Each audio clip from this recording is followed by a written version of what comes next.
Elle nous a quittés hier, la légende de la musique ivoirienne et précisément tradie moderne, Alla Thérèse, une carrière exceptionnelle débutée en 1956 aux côtés de son mari Ngoran Laloa. Au total, une carrière qui nous aura livré 6 albums riches, authentiques, résonnants et surtout de belles émotions à toute une génération. Elle avait été même l'invitée du plateau de C'est Midi dont on retrouve tout de suite quelques images. Elle est née en 1936, mais figurez-vous qu'elle a toujours la vigueur d'une adolescente. Mesdames et messieurs, pour votre plaisir, voici Mommy Alla Thérèse en prestation avec bien sûr son mari Ngoran Laloa. Je vous invite à l'applaudir très fort.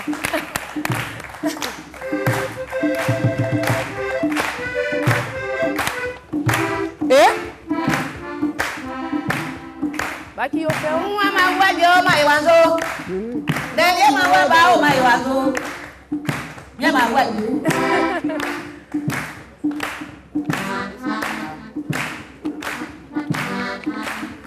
na ye ma wa ba o ma iwanzo na ga ma wa ba o ma iwanzo baba na ye ma wa ba o.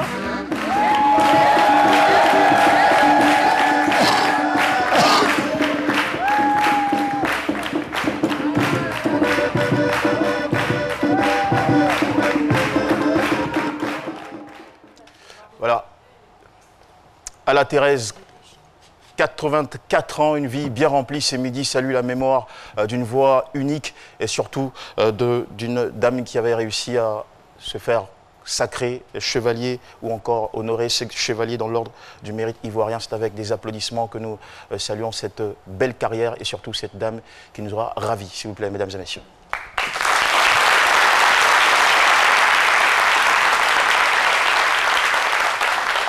Bonjour à tous et bienvenue sur le plateau de C'est Midi. Nous sommes en direct. Voici 5 ans que nous faisons battre le cœur de la francophonie à travers des témoignages qui expriment le quotidien et les pulsions de notre société. Au chapitre de ce numéro, un témoin avec une haute ambition, celle de construire la première industrie de design paramétrique. Dans le deuxième tableau de cette émission, Jessica nous emmènera dans la magie du design africain. Alexandre Branger, lui, nous fera découvrir la coupe de feu. C'est une technique de coiffure assez chaude et choc. Et toujours, le public au rendez-vous, loyal comme d'ordinaire. Nous sommes très heureux de vous avoir. Merci de vous asseoir, toujours avec la belle énergie de vos applaudissements. Jessica, bonjour. Alors, ça commence bien cette semaine. Bon oeil, bon pied? Tout va bien. Tout va bien. Et la belle couleur violet aussi. Eh ben voilà. Ouais, c'est un choix. Allez, bonjour, cher doyen. Bonjour Jean-Michel. Comment ça se passe pour cette semaine? Vous Ça va. attaquez comme il faut? Oui, ça va. D'accord, super. On est en forme pour cette émission. Et il a mis son costume également pour être en harmonie, en phase. Je ne sais pas, il y a une sorte de dérivation de couleur entre vous et notre cher Paulus Agathon. Paulus Agathon, c'est ça. Voilà, qu'on salue très fort. Paulus Agathon, des applaudissements pour lui. Il va s'occuper de récupérer vos réactions en direct pendant toute cette émission. Alors, mesdames et messieurs, nous allons maintenant accueillir relativement au thème de ce jour qui est « Je veux créer la première usine de design paramétrique en Afrique ». Notre invité, il a 30 ans, il est jeune, ambitieux. Gouanou Jean-Claude nous rejoint sous vos applaudissements sur le plateau de C'est Midi.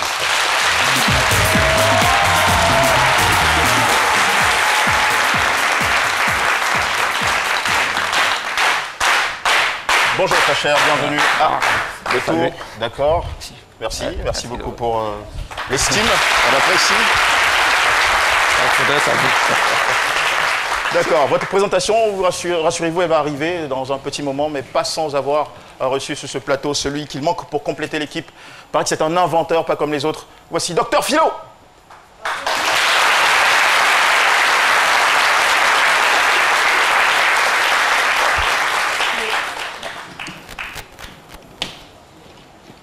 Aïe, c'est funéraire ou bien? Merci. Merci beaucoup, merci. Alors, ça fait plaisir, je suis aussi un digne fils de l'Afrique. Alors vous voyez, je suis le premier, celui même qui a inventé le porte-manteau ambulant, voyez ça.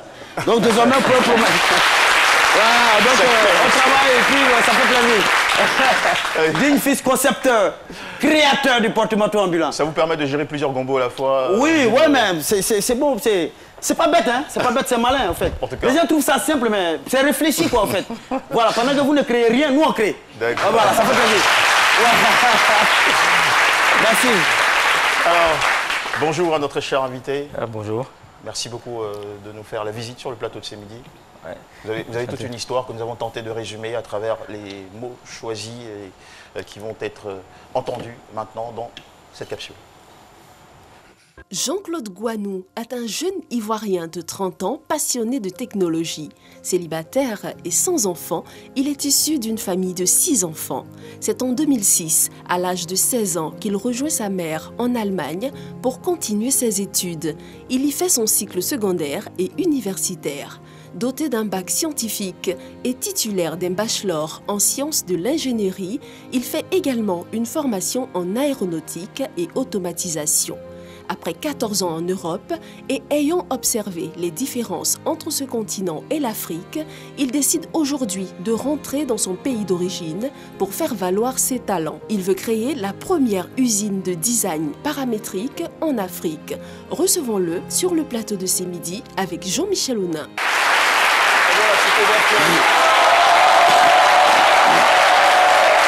La bio-express d'un jeune inventeur ivoirien avec une ambition, on l'a dit, stratosphérique. Avant de vous donner les détails, de découvrir son récit de vie, voici la question de ce jour. Connaissez-vous des inventeurs ivoiriens? Avec Chris Paternassemian, on vous écoute. Chris Paternassemian, c'est votre opinion. Et salut Jean-Michel, très bon début de semaine et à tous et à toutes. La création du savoir à travers la science permet aujourd'hui de relever de nombreux défis au plan économique, social et environnemental. Dans cette logique, de nombreux jeunes ivoiriens se distinguent dans le domaine de l'innovation et des technologies nouvelles. Connaissez-vous des inventeurs ivoiriens? Votre opinion nous intéresse. Ivoiriens, non. Mais je sais qu'il y a des Ivoiriens qui sont très talentueux, qui sont là, qui ont besoin d'être aidés. Mais il faut dire qu'il ne faut pas rester assis là, parce que quand tu ne fais rien, ton talent, ça dort. Sinon, j'en connais, je sais qu'il y a des Africains, je crois au Ghana ou au Gabon, un Africain qui a créé une machine à piler photo. Je connais deux, mais les noms, là, je ne retiens pas les noms. Sinon, il y a un qui a inventé un téléphone qu'on met dans l'eau pour les enfants, voilà, à l'école. Même quand il dit dans l'eau, il veut dire quoi? L'enfant peut porter le téléphone, et il pleut. La pluie lui mouille comme les enfants maternels, etc. Donc, il a inventé ça pour que lorsque l'eau touche, ça ne se gâte pas. Et aussi, il y a vu un aussi qui a fait un lit électronique. Une année, il y a un jeune homme qui a fait une découverte. Qui utilisait, c'est pas la peau d'orange pour fabriquer, c'est pas si c'est du gasoil ou bien voilà, quelque chose comme ça. Les Ivoiriens aiment consommer, effectivement. Jusque-là, on n'a pas encore créé, comme exemple le Ghana, qui est en train d'innover, qui crée beaucoup présentement. Parce que j'ai été au Ghana, je vois qu'eux, ils sont en train de se développer. Oui, mais c'est la plupart, c'est les Blancs qui inventent les choses. Les téléphones, les montres, les voitures. On doit avoir la fierté de créer pour nous-mêmes. Comme le disait un sage, là où se trouve une volonté, il existe toujours un chemin. À vous le studio.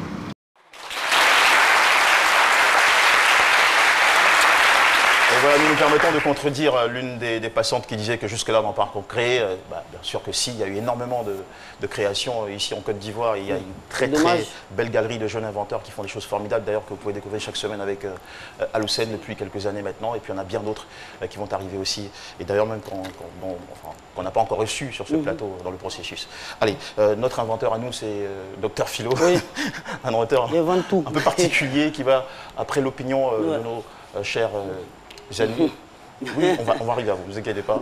Nous allons prendre votre opinion, Dr Philo. Le thème du jour, selon Dr Philo. C'est dommage, nullement, même dans ce micro-trottoir, personne n'a cité mon nom. C'est dommage, quelqu'un. On invente chaque fois, Donc, moi, j'ai dit ici la semaine dernière, je suis passé, je crois, j'ai dit que j'ai inventé un comprimé C'est-à-dire quand tu fais prendre ça à ta femme, elle ne peut même plus te demander de l'argent. Ça, c'est de l'invention, mais les gens n'ont pas... Oui, oui. Et puis, c'était à la veille des fêtes, ça a arrangé. Ceux qui sont là à mon cabinet ont vu l'expérience. Donc, sa femme lui a demandé cadeau. Donc, voilà, de l'argent et autres, tout ça. Là. Donc, c'est des inventions. Et puis, c'est l'Afrique. Moi, c'est mon jeune frère, je suis fier de lui. L'Afrique, c'est la globalisation. C'est paramétrique ou bien par quoi là design paramétrique là. Quand vous allez dans les grands halls, on voit ce genre de choses. Moi, je ne peux pas penser qu'un jeune Africain faisait ça. Souvent, quand on voit, on pense que ça quitte chez les Blancs. Oh, nous-mêmes, nos fils, là, on a dit, c'est lui qui est assis là, qui fait ce genre de boulot. Et c'est à féliciter. Voilà, et je ne suis pas surpris. Il faut oser. Et puis, c'est une autre dimension de la vie, c'est la globalisation, c'est l'évolution. C'est paramétrique. Mais c'est lui la hauteur, sinon les différents de parachute. Parachute, lui, quand il tombe, mais lui, il reste en hauteur. Il est paramétré en hauteur. Et félicitations, je ne suis pas surpris. C'est bon. Je ne suis pas surpris de son talent parce que rien qu'à attendre son élément tout à l'heure, son nom même quelque chose là, c'est un Yacouba. Et les Yacouba, on sait que c'est de grands inventeurs. Les ponts de liane sont là, on sait. Ouais, mon frère, les masques en hauteur, c'est nous qui les avons créés. Donc tu es un jeune, tu es dans l'élan même, dans la dynamique même de la création, de la créativité, de l'innovation. Moi, je voudrais te saluer, mais ce que je vais te dire, une chose, c'est entre nous Yacouba. Donc je vais aller vers vous pour vous dire ça à Yacouba. D'accord. Non, pardon, s'il vous plaît, on est en famille. Doit que de création, de que, comme on doit ce que, pas noir de, doit que, un bon mois, doit que toi. Tu as compris? J'étais en train de lui dire de faire très attention. Bon, franchement, ça c'était un monde paranormal. On va revenir à la réalité avec la véritable définition du terme design paramétrique. Il a compris, c'est l'essentiel. Bon, voilà, on va retenir tout simplement que la conception paramétrique est un mode de fonctionnement des logiciels de conception assistés par ordinateur actuel. Alors, le design paramétrique est une approche innovante du design numérique. Elle permet de générer des formes à géométrie complexe à partir de l'exploitation d'une grande quantité de données, tout simplement. Merci beaucoup. Qu'est-ce que ça veut dire? Monsieur Jean-Claude Gouanour, exact. Vous étiez en classe de 4e lorsque vous avez quitté la Côte d'Ivoire pour l'Allemagne, histoire d'y poursuivre vos études. Dites-nous un peu, de façon générale, ou résumé, le genre de formation que vous avez pris dans ce pays. Bon, d'abord, quand je suis arrivé en Allemagne, voilà, j'avais l'âge de 16 ans, j'étais quand même un peu, disons, désorienté. En Allemagne, c'est quand même tout est nouveau et tout. Et après, il y a la langue qui est là, j'ai essayé de faire le bac. Et après le bac, je suis allé au Luxembourg, où j'ai fait ma formation en ingénierie. Et pendant cette formation-là, j'ai quand même beaucoup bougé. Je suis allé voir ailleurs d'autres formations, comment ça fonctionne. En fait, j'ai fait par exemple 6 mois à Liège, en Belgique. Et après, quand j'ai bouclé, je suis retourné en Allemagne, à Berlin, où j'ai fait des formations supplémentaires. Voilà, c'est un peu ça. Là-bas, c'est une formation en ingénierie mécanique? Oui, c'était plus c'était un peu spécialisé aéronautique, automatisation. Voilà. Et il y a aussi un volet de formation autodidacte dans votre parcours. Pendant quelques années, vous avez appris pas mal de choses, vous avez acquis des savoirs ici et là. Dans quel domaine particulièrement? Bon, disons dans plusieurs domaines, pas seulement dans parce que quand je suis... Citez-nous quelques-uns. Par exemple, dans la microélectronique, par exemple.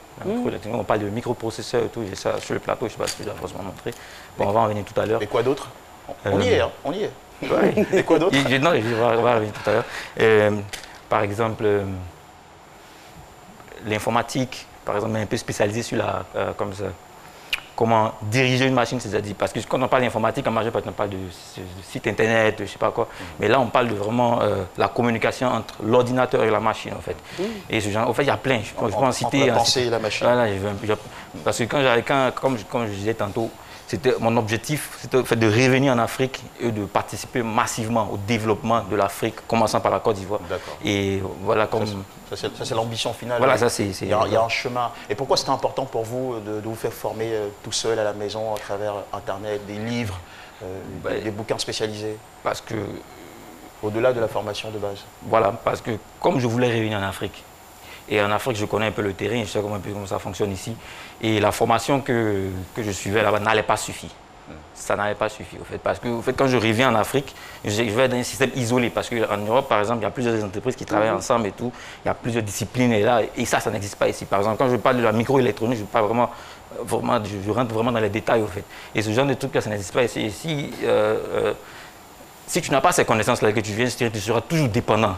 En fait, des entreprises sont le côté, ça va revenir encore cher et tout. Et voilà. Et j'ai vu que ça n'avait pas suffi, en gros. Et en parallèle, j'ai commencé je me formais en fait en parallèle, j'ai fait un truc un peu comme un petit centre de recherche où quand je rentrais, d'un coup, je m'asseyais et je me formais dans ces différents domaines en fait, qui vont m'être utiles ici. D'accord. En tout cas, nous sommes très admiratifs de cette soif du savoir, de cette envie d'enrichir ses connaissances, cette polyvalence. C'est très bien. Comment avez-vous découvert cette discipline dont il est question aujourd'hui dans l'émission, à savoir le design paramétrique?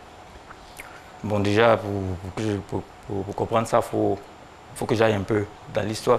Le truc, quand je suis arrivé en Allemagne, en fait, j'étais choqué de la différence entre l'Europe et l'Afrique. On voit ça, bien vrai qu'on voit la culture, mais quand tu es là-bas, toi, mais quand tu vis ça, c'est quand même choquant. Et donc, je me posais beaucoup de questions. Je me disais, mais pourquoi sont-ils avancés? En fait, qu'est-ce qui se passe? Je ne crois pas qu'ils sont plus intelligents que nous. Donc, toutes ces questions-là, en fait, au fur et à mesure, quand je les ai côtoyés, je suis allé avec eux à l'école et tout, je vois que ce n'était pas vrai. Donc voilà, donc après je réfléchissais, maintenant je me disais, comment procéder pour arriver à ce stade-là? Et c'est là que j'ai commencé à faire mes recherches. Ça a quand même pris 7 ans pour quand même être sûr que ce système que j'ai mis en place au fait va fonctionner. Et c'est là que je suis revenu. Je reviens maintenant à la question, le design paramétrique, c'est parce que mon objectif principal, c'est de créer un centre de recherche. Oui. De haute technologie. D'accord, mais avant ça, comment vous découvrez le design paramétrique? Pourquoi vous vous y intéressez? Voilà, j'en viens. Donc, quand on parle de design, le quotidien en Europe, vous voyez, il y a de belles choses.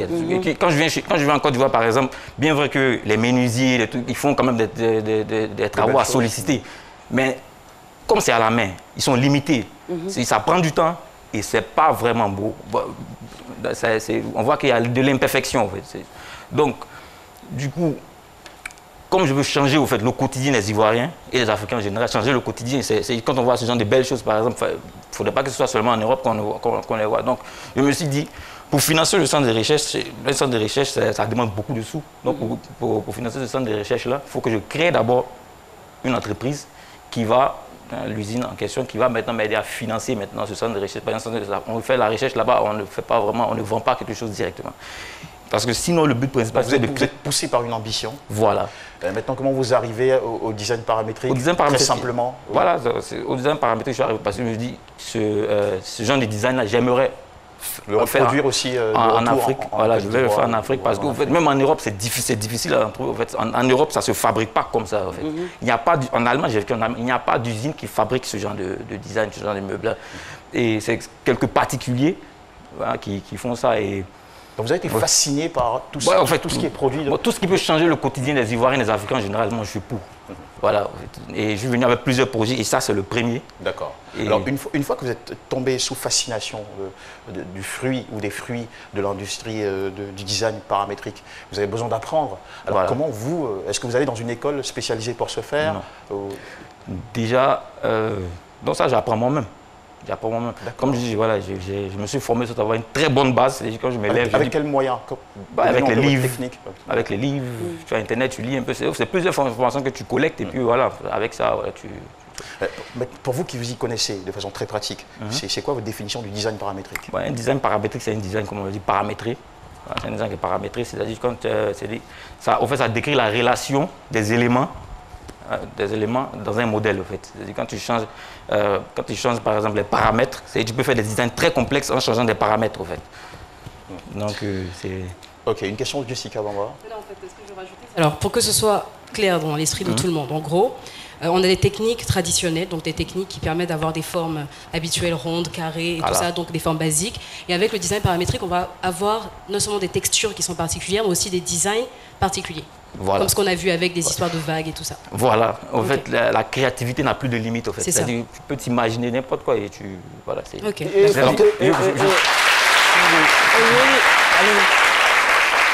On peut même aller plus loin. Si je dis par exemple, si je veux faire une table par exemple en forme de lui sa tête par exemple, je scanne et c'est faisable avec. On peut avoir une table qui a comme, voilà. Ça sera une belle table. Franchement, j'avoue. J'avoue. C'est à vous d'apprécier. Je sais qu'avec le design paramétrique, on est dans des formes beaucoup plus complexes. Bon, je n'ai pas une tête très complexe, mais des connaissances complexes, oui, par moment, oui. Alors, quels sont les outils que vous utilisez? Quelles sont les méthodes? Quelles sont les techniques? Et quels sont vos moyens également dans cet univers-là? Bon, comme je disais tantôt, quand comment dirais-je, dans le centre de recherche, à partir du centre de recherche, j'aimerais créer plusieurs entreprises. Dans la première du design paramétrique. Je comprends que vous êtes très absorbé par l'ambition du centre de recherche. Mais déjà, dans un premier temps, permettez-moi de vous poser la question, s'il vous plaît, avec beaucoup de respect.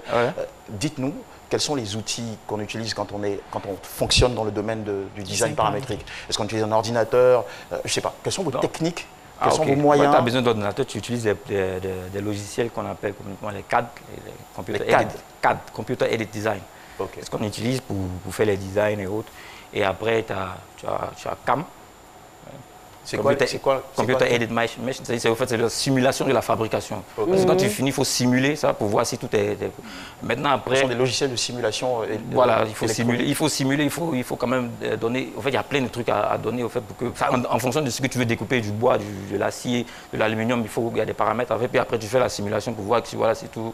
Donc, vous commencez par concevoir les formes que vous voulez. Tu fais le design. Ensuite, vous faites une simulation.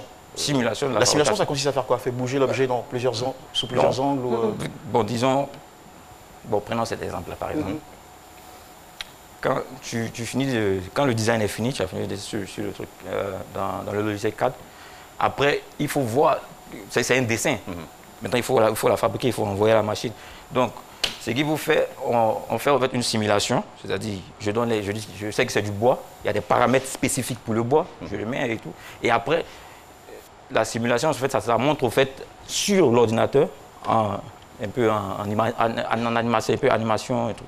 Et ça montre le découpage du truc, mais seulement sur l'ordinateur. Et quand tu es sûr maintenant que ça fonctionne, que tout est bon, là maintenant, tu envoies ça maintenant sur un autre logiciel qui maintenant dirige la machine. Et là, tu déposes le contreplaqué et ça te fait. Mais donc c'est facile à faire alors. C'est compliqué. Et là, on est dans du 3D. Jean-Michel, la simulation ressemble un peu à une sorte de test. À un test pour voir si ce qu'on a conçu peut se réaliser dans les bonnes conditions. Ok. Alors, quelle différence y a-t-il entre le design standard et le design paramétrique? Bon, le design standard, c'est le design qu'on connaît tous ici, que les menuisiers font ici en général, mais qui prend beaucoup de temps. Le design, ça, c'est standard, par exemple. Le standard, c'est... C'est notre plateau là qui est standard là. Non, comparé à paramétrique, en fait, d'accord. Mais seulement que les trucs qui sont standards se fabriquent très rapidement avec cette machine-là, en fait. Donc, en fait, c'est la partie même la plus intéressante parce qu'il y aura des meubles standards pour vraiment vulgariser ça, pour vendre ça, en fait, ici en Côte d'Ivoire et en Afrique, mais qui sont quand même vraiment jolis à voir, en fait. Et là, c'est des formes simples, il y a des photos ici et tout. Donc, maintenant, avec le paramétrique, on est dans des formes qui sont beaucoup plus très complexes. En fait. Là, il n'y a pas vraiment de limite en tant que tel. Sinon, les formes, il y a des photos qui montrent que c'est beaucoup plus facile de comprendre. En fait, c'est tout ce qu'on voit quand on sort, ce qui nous entoure, en fait. Mais ça, en fait, la particularité, c'est qu'en fait, ça se fabrique très rapidement avec ce genre de machines. C'est là où les menuisiers peuvent prendre 2 semaines, je ne sais pas quoi, toi, tu peux faire ça peut-être en une journée. D'accord. Alors, avec le design paramétrique, parlons des coûts. Est-ce que les coûts de production sont plus comparés au design standard? Est-ce que les coûts de production sont plus élevés? Est-ce que le coût final du produit également explose, monte en flèche, ou on est dans quelque chose de beaucoup plus économique? Bon, le design paramétrique, c'est coûteux. Là, il ne faut pas que je ne vais pas mentir, mais c'est la raison pour laquelle je parle de standard. C'est ce qu'on verra ici beaucoup en Côte d'Ivoire et tout. Et bien, les designs paramétriques, parce plus que plus ça coûte. Voilà, en fait, plus c'est complexe, plus le prix augmente. Mais il faut se positionner au niveau mondial, en fait. Donc, ce que je fais, le design paramétrique, ces designs seront beaucoup exportés. Il y en aura en Côte d'Ivoire ici, pour ceux qui seront beaucoup exportés. Et les designs standards seront beaucoup plus ici en Côte d'Ivoire. Ah, d'accord. Voici un produit et des services aussi qui s'exportent très bien. Découvrez-les dans la petite pause publicitaire. On revient en direct, toujours sur RTIA. Les premiers gestes du matin sont essentiels pour bien démarrer la journée. L'eau minérale naturelle Assini participe à votre équilibre et vous met en pleine forme. Assini fait partie de vos moments de partage avec vos amis. Assini partage vos instants de complicité en famille. Au sport, au bureau, entre amis ou en famille, l'eau minérale naturelle Assini est présente et partage vos instants de vie. Un produit NBC. Merci de nous suivre, nous souhaitons une excellente journée. Nous sommes de retour en plateau pour l'émission C'est Midi sur RTI1. Il partage avec nous son expérience, tous ses savoirs et surtout son ambition de créer la première industrie de design paramétrique en Afrique. Jean-Claude Gouanou, avant la pub, Jessica avait une question en préparation pour vous. Oui, alors c'est vrai qu'on a parlé de cette différence entre le système standard et le système paramétrique. On a parlé de cette histoire de design un peu plus approfondie, un peu plus recherchée. Est-ce que c'est la seule différence? Parce que je trouve que les formes sont assez complexes. Donc, au niveau de l'assemblage, comment ça se passe? Parce que dans les meubles, par exemple ici, je vois qu'il y a des pointes. Est-ce que c'est la même chose de l'autre côté? Oui, mais avec les designs paramétriques, en fait, c'est plus... on assemble sans pointe et sans vis en général. Comme on travaille avec des machines très précises, c'est des machines très précises, qui ont une précision de jusqu'à 0,01 mm, je ne sais pas si ça... Donc on peut découper les pièces de sorte que quand on les rassemble, c'est facile à rassembler, mais après pour détacher c'est vraiment difficile. Donc quand on a plusieurs, tu mets ensemble, c'est presque impossible, et puis c'est léger, c'est beaucoup plus stable. Alors, vous parlez de ces machines-là, je crois que vous aussi, vous avez fabriqué une machine. Oui, exactement. Pour vous aider dans la tâche, ça s'appelle un fraisier, c'est bien ça? Un fraisier... Fraiseuse numérique. Pardon? Une fraiseuse numérique. Une fraiseuse numérique. Voilà. Donc, autant pour moi. En fait, ça explique un peu, parce qu'en Côte d'Ivoire, je veux procéder de cette manière. C'est-à-dire, quand je veux créer une entreprise, je crée toutes les machines essentielles, coûteuses, moi-même, ici sur place, avec les Ivoiriens, avec les Africains. Donc, comme je vais avoir besoin de cette machine-là pour ce projet, pour cette usine en question, donc je les fabrique moi-même. Il y a le processus de fabrication que vous pouvez déjà montrer. Donc, je fabrique la machine moi-même, adaptée à l'Afrique, disons, et adaptée spécialement en fait pour le domaine. Ce sont des pièces détachées que vous montez, vous assemblez pour avoir la machine, la fraiseuse numérique? Oui, forcément, il faut acheter des pièces, il faut fabriquer des pièces, En fait, il y a plein... Vous pouvez déjà montrer l'image et puis là, je peux montrer, je peux expliquer en détail en fait. La machine que vous fabriquez, on va dire ça comme ça, ce n'est pas une invention, c'est pas vous qui l'avez inventée? Non, je ne l'ai pas inventée. Ok. D'accord. Alors, dans l'industrie du design paramétrique, il y a le plan, il y a la conception, il y a l'assemblage et tout ça. Quel est votre niveau d'expertise? Pour moi, vous êtes au niveau de la conception, de l'assemblage, de la fabrication. Je fais tout. Du découpage, parce qu'il y a aussi du découpage. Je fais tout. Comme je disais tantôt, je me suis formé de sorte à revenir au pays. Et maintenant, sur place, avec la jeunesse ivoirienne, avec les jeunes, là, on voit un peu avec maintenant, je les apprends. Et on travaille, c'est pour travailler en équipe, c'est pas pour travailler seul tout le temps. J'étais obligé de faire comme ça et maintenant, j'espère que ça va fonctionner autrement. D'accord. Ouais, on a d'autres questions pour vous et des réactions également que nous allons récupérer avec Paulus Agathon. Une question sur la page Facebook C'est Midi et une question personnelle. Sur la page Facebook, nous avons Zongrana Patrice qui dit: quelle est votre motivation en parlant de ce projet sur C'est Midi? Est-ce une recherche de financement ou une interpellation à une prise de conscience? La question personnelle, aujourd'hui, on sait que les Africains, enfin les clients sont très friands de nouvelles choses, mais en matière de ressources humaines, les Africains sont très réticents en matière de nouvelles choses. Est-ce que ça ne va pas quelque part tuer certains emplois? Alors la première question c'était qu'est-ce qui vous pousse à vouloir, à venir parler de votre ambition sur le plateau de C'est Midi? Vous êtes en quête de financement, vous voulez simplement attirer l'attention sur une discipline peu exploitée dans notre pays? C'est quoi au fond votre c'est une très belle question. Ouais, c'est une très belle question. Je viens de l'Europe, de l'Allemagne. Et je vois au fait... Vous avez vécu 14 ans. 14 ans en Allemagne. Presque la moitié de votre vie. Voilà. Et quand tu es là-bas, quand on parle de l'Afrique, en général, c'est pas vraiment positif. Et quand tu vois aussi ce fléau-là, où les gens traversent la mer et tout, qui meurent dans l'eau, alors qu'ils pensent que là-bas, c'est le paradis et tout, quand tu vois ça quand même... Parce que, comme je disais, c'est un truc que j'ai commencé depuis très longtemps. Et quand je vois ça, c'est un truc qui progressivement augmentait. En fait, tu vois que le flux augmentait. Donc, ça me motive encore plus. Voilà. Et pour, au fait, montrer à la jeunesse ivoirienne, à la jeunesse africaine, qu'on peut. On peut le faire. Voilà, on peut. Comme vous l'avez fait, vous êtes resté sur place, vous avez appris par curiosité, vous avez pris des connaissances. Et aujourd'hui, vous êtes capable maintenant de produire des machines, de produire un travail aussi génial. Donc c'est votre façon à vous de dire aux Africains, oui, c'est possible. On est capable. Étant sur place, apprendre et changer notre univers. Voilà. Au lieu d'essayer d'aller ailleurs et risquer sa vie et tout. Alors concernant les réticences, la question de Paulus, réticence, parce qu'on se dit, si vous créez une entreprise comme ça peut détruire d'autres emplois, ça va faire une concurrence à un marché existant.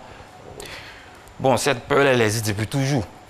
Mais ça ne doit pas freiner le développement. Parce que pour moi, je dis qu'en fait, pour le développement, pour qu'un pays émerge, pour qu'un pays se développe, il y a 2 points essentiels pour moi. C'est l'organisation, c'est-à-dire la politique et tout, il faut que le pays soit bien organisé, et la technologie. C'est ces 2 points essentiels.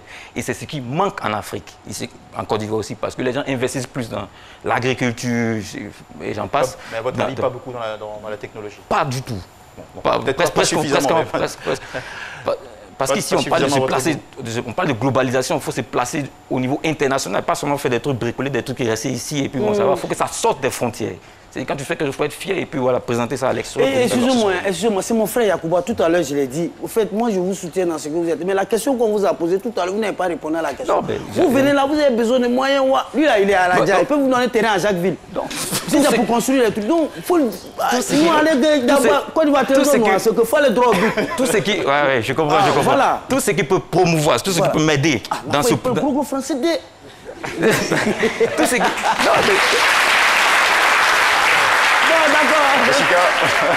Alors, je sais que votre projet, c'est de créer la première usine de design paramétrique. Parce que vous avez dit, vous qui vivez en Allemagne, où on est quand même dans un pays ultra développé, ça n'existe pas. Vous avez dit qu'il n'y a aucune usine de design paramétrique au monde. Ça, j'avais fait, mais oui. D'accord. Donc, supposons que ce soit juste. Et vous voulez faire la première usine ici en Côte d'Ivoire. Est-ce que vous pensez que c'est un projet qui est viable? Parce qu'en Europe, où ils sont, on va dire, friands, un peu plus avancés que nous sur ce design-là, ils n'en ont pas. Donc pourquoi est-ce que vous pensez qu'il n'y a aucune usine qui existe? Et pourquoi vous pensez que ce sera possible d'en implanter une ici? Bon, ceux qui font ça en général, c'est les ébénistes. Et quand ils font leur formation, ils n'apprennent pas, ils n'utilisent pas ce genre de machine-là. Parce que c'est une machine qui est très complexe. Donc déjà, il y a un manque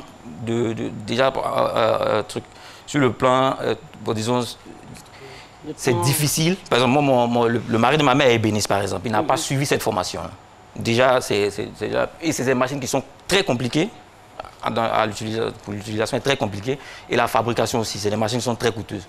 Moi, dans mon cas, c'est un peu particulier. Je fabrique la machine moi-même. Donc, ça me revient beaucoup plus moins cher que les autres. Voilà, je fabrique donc, ça me revient beaucoup plus moins cher. En fonction des demandes, si la demande est forte, je peux fabriquer plus de machines. Je n'ai pas la même difficulté que les autres. Je ne sais pas si vous me suivez. Je comprends. Alors, pour monter votre entreprise, cette première entreprise dont vous rêvez, vous aurez besoin de combien de machines? Et il y a un autre problème aussi qui se pose, c'est le problème des ressources humaines. Parce que vous allez devoir travailler avec des jeunes Ivoiriens et autres.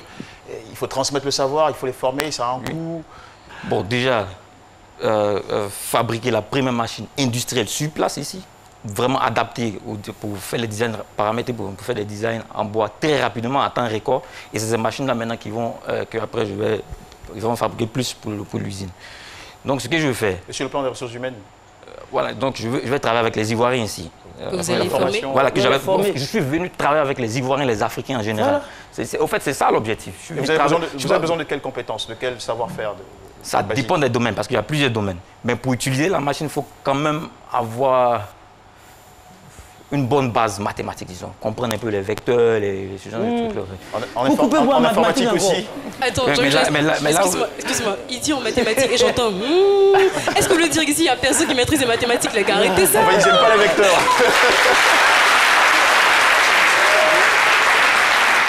Alors, mais là, c'est un peu différent parce que quand tu sais pourquoi tu le fais, je crois que tu apprends beaucoup plus rapidement parce que tu vois directement le rapport. En fait. Alors, pour un projet pareil, vous avez un budget déjà défini? Pour l'usine, oui. Après, pour débuter, c'est au minimum, quand on parle d'usine, on parle au minimum 50 machines. Et je connais le coût des machines. Bon, combien ça va me coûter? Donc, l'estimation? Là, je ne peux pas le dire. D'accord, il n'y a pas de souci. Est-ce que c'est un projet qui respecte l'environnement? Le design paramétrique?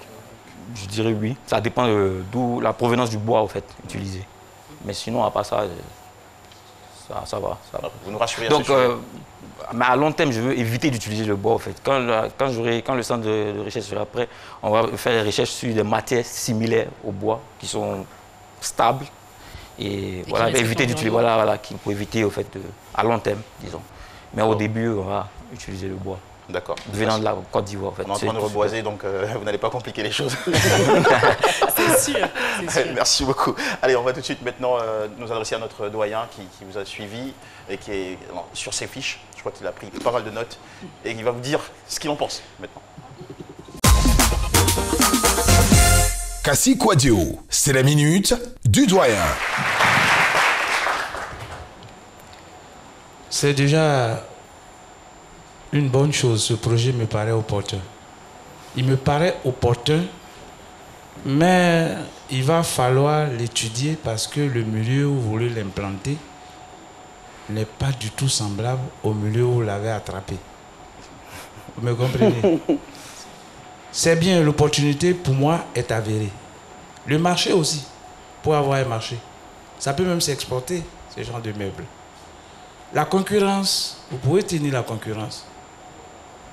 Faire la prévision de vos recettes et faire l'étude économique. Tout ça, ça peut passer. L'étude financière et tout, ça marche. Mais il y a un aspect sur lequel je voudrais attirer votre attention. Il ne faudra pas négliger l'étude de sensibilité. Parce que vous allez vous implanter dans un milieu qui est très sensible. Il faudra tenir en compte toutes les perturbations possibles qui sont susceptibles de compromettre le projet. Sinon, le projet en lui-même, il me paraît opportun, il me paraît rentable. Le marché est large, vaste, mais attention à la sensibilité du projet. Voilà. Il faudra tenir beaucoup compte de cela. C'est le petit conseil que moi je peux vous donner. Voilà, merci beaucoup. Non, c'est de très bons conseils. Quand le doyen parle de sensibilité, c'est un territoire. Ici, là, il y a des bois qu'on ne coupe pas. Il y a des bois, quand tu coupes, c'est le sang qui coule dedans. C'est de ça qu'il veut parler. Et voilà. Jean-Claude Gouanou, merci beaucoup. Une très belle ambition qui va créer de l'emploi et surtout apporter une valeur ajoutée à l'industrie du design dans notre pays et par-delà sur le continent. On vous souhaite donc énormément de succès et merci d'être passé nous voir. Très très bonne année 2020 à vous. Merci. Et bon vent avec toutes ces...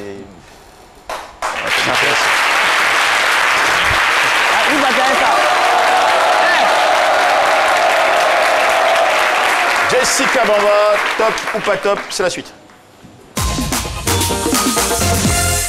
Jessica Bamba, c'est top, c'est pas top. Bonjour Jean-Michel, bonjour à tous. Vas-y. Alors cette semaine on va démarrer par un pas top, mais ça va vraiment être rapide. On va peut-être revenir dessus les prochaines semaines. En 2020, c'est-à-dire maintenant, les nouvelles technologies nous permettent de donner nos avis via les réseaux sociaux, de critiquer, de juger l'apparence d'une personne, son travail ou encore ses attitudes. Ça, c'est vraiment limite ce que les réseaux sociaux nous permettent de faire avec des mots qui sont parfois très durs, sans même se préoccuper des répercussions psychologiques et émotionnelles que ça peut créer chez la personne qui est indexée. Oui, ça, on nous a donné le droit. En revanche, ce qui est strictement interdit et puni par la loi, ce sont les affirmations diffamatoires. Donc toute information diffamatoire, ce que j'appelle information diffamatoire, c'est toute information que vous ne pouvez pas prouver pour une raison ou pour une autre. Ça, en revanche, c'est puni par la loi et la loi est très claire là-dessus. Ça part de 5 à 20 ans d'emprisonnement pour propos diffamatoires faits au moyen d'un système d'information. Donc, posts, Facebook, journaux, tout ça, voilà. Donc, quand vous faites ce genre de déclaration, déjà faites attention. Ne vous laissez pas emballer par les commentaires qui vous encouragent parce que le cri est collectif, mais le destin est individuel, malheureusement. Vraiment. Vrai. Maintenant, si vous pensez que la loi n'existe pas, vous pouvez toujours tenter votre chance. Faites attention. Voilà. Donc ça, c'était mon pas top. Attention, le mal-parlage, c'est pas une culture dont nous devons être fiers. Pas du tout. Franchement. Et je pense qu'il y a vraiment, la limite est très fine entre le mal-parlage et la diffamation. Donc il faut vraiment faire attention. On a eu des cas, on ne va pas revenir dessus. Ouais. Donc, on va aller pour le top de cette semaine. C'est un mouvement qui a été créé par 3 jeunes Ivoiriens qui fait la promotion de la culture africaine en passant par la mode africaine. C'est un mouvement qui s'appelle #Je porte un designer africain. Et à ce sujet, nous allons recevoir Oumar Sidibé qui fait partie des personnes qui ont innové ce mouvement. Sous vos ovations, s'il vous plaît. Oumar Sidibé.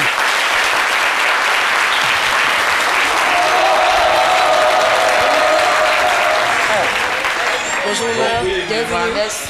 Alors moi je me baladais comme ça sur les réseaux sociaux, puis je suis tombée sur un hashtag je porte un designer africain. J'ai trouvé que c'était vraiment cool, parce qu'en fait, bon alors c'est simple, là aujourd'hui je suis habillée par Ibrahim Fernandez, d'ailleurs merci beaucoup.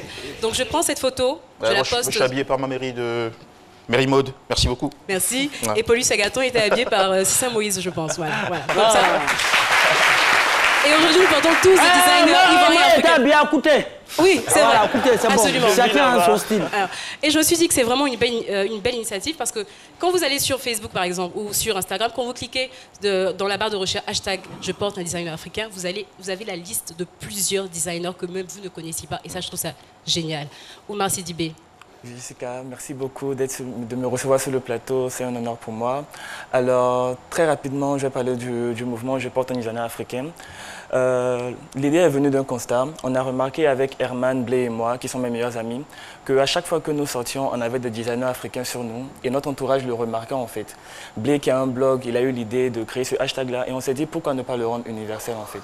C'est-à-dire qu'à travers ce hashtag-là, que vous soyez sur Facebook, Instagram, vous avez juste à entrer ce hashtag et vous verrez des designers africains, des nouvelles pièces, comment c'est porté différemment. C'est-à-dire que Jessica met ce vêtement-là aujourd'hui, mais demain une autre femme peut le mettre avec un jeans, elle peut mettre la jupe avec un autre top et ça vous montre en fait comment porter le vêtement différemment. Et pourquoi c'est important pour vous que nous adoptions le design ou les créations des designers africains? C'est très important pour nous parce qu'on est une génération en fait, qui a déjà en fait, l'habitude de consommer local. Et nous, en fait, on a ce rêve-là que les designers africains habillent l'Afrique et pourquoi pas le monde. D'accord. Merci beaucoup. Merci. Et très rapidement, je tiens à préciser que si à l'époque on avait l'impression que tous les designers travaillent avec du wax, aujourd'hui ce n'est pas du tout vrai, parce qu'on peut retrouver un t-shirt d'un designer africain, une chemise assez, on va dire en guillemets, moderne, et il y a du tout. Et vraiment, le plus important, c'est vraiment de faire la promotion de ce qu'on a sur ce continent qui est juste génialissime. Effectivement. Voilà. Merci beaucoup. Merci à vous. Jessica et merci aussi à votre... Merci beaucoup, à bientôt. Nous allons partir pour un... Nous allons tout de suite pour une pub et nous revenons. Internet de Move, c'est nos limites. Internet au bureau, Move fait ça bien. Illimité de Move, c'est même pas cher. Forfait, Fienga, on n'est pas ça. Beaucoup de data, c'est tous les jours. Dans tous les gloglos, c'est chap. Connexion moins chère, ça là c'est Move. Ah, connexion bizarre, ça c'est pas Move. Tapez maintenant étoile 303 étoile 3 dièse pour activer un forfait internet Move et profitez. Move, no limit. C'est midi, we are back, nous sommes de retour. Et nous recevons tout de suite au pas de course monsieur Josué Guébo, qui est enseignant, chercheur et membre du jury du concours musical Une Voix, Une Cause sur notre plateau.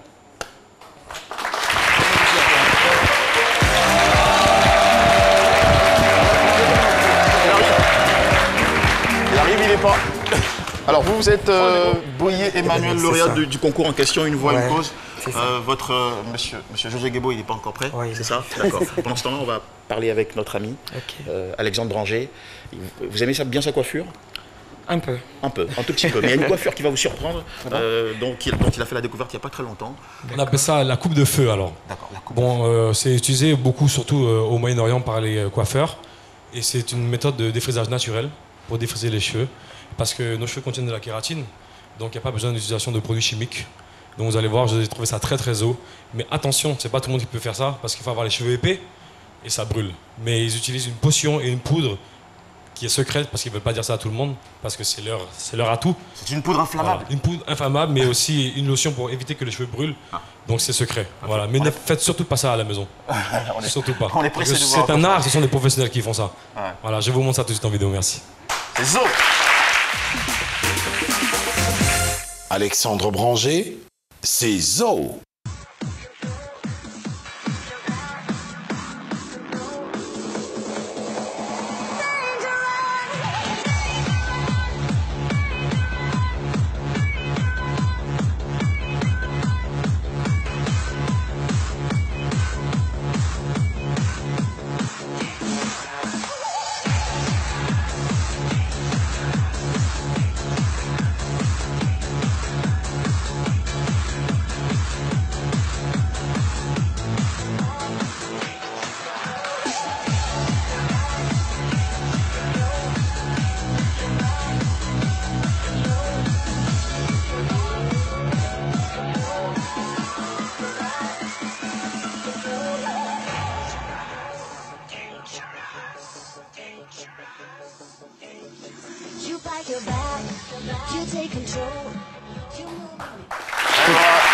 Alors, Alexandre Granger, on a regardé ça avec les yeux grands ouverts comme ça, et puis on s'est posé des questions. C'est un truc pour des cheveux de blanc ou s'adapter à tous les cheveux? Comme je disais, il faut avoir les cheveux épais.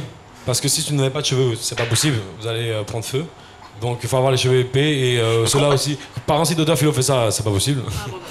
Est-ce qu'il y a des coiffeurs qui maîtrisent cette technique ici à Abidjan? Est-ce qu'il y a des Je ne pense pas, je ne pense pas, parce que c'est un art, il faut vraiment le pratiquer souvent.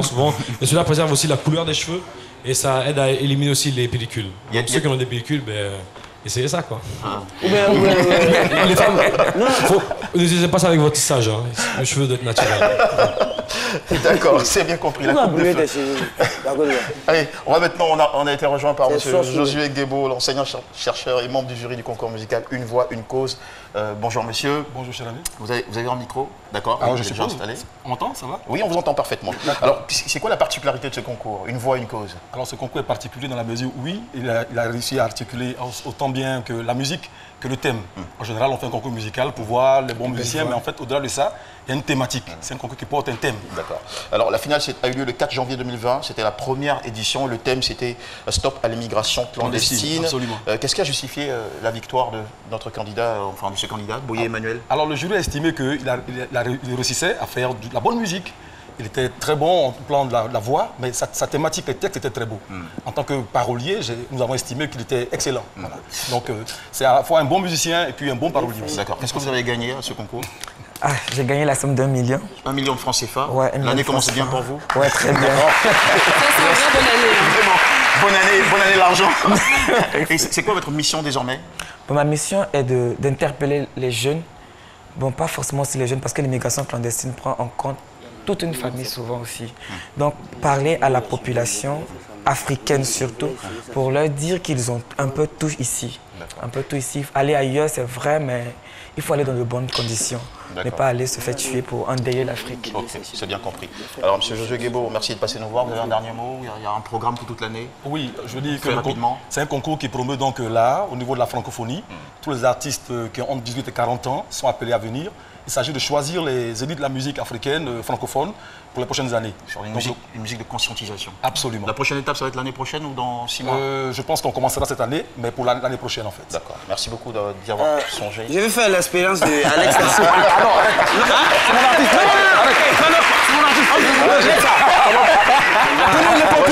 Ambiance pour saluer l'association des étudiants futurs cadres du Moronou. L'Institut de formation Sainte-Marie de Cocody. Le rassemblement des étudiants pour la paix en Côte d'Ivoire. C'est ça déjà. C'est déjà bon, pour la paix, si on vous a, ça commence bien. Allez, et puis l'Université méthodiste de Côte d'Ivoire et le fan club Semidi. Voilà, ici s'achève cette émission. Merci beaucoup à vous d'y avoir participé en public. Merci beaucoup Jessica Bamba, merci à vous Alexandre Granger, merci Doyen Cassi, Paulus Agaton, Dekao Jeanne Failou, toute l'équipe technique. Merci de nous avoir suivis. On vous souhaite une très très belle journée sur RTI1. Le JT arrive après. Et puis on se retrouve demain pour un autre rendez-vous. Toujours informatif, éducatif, inspirant. Allez, bonne journée à tous et plein de bonheur.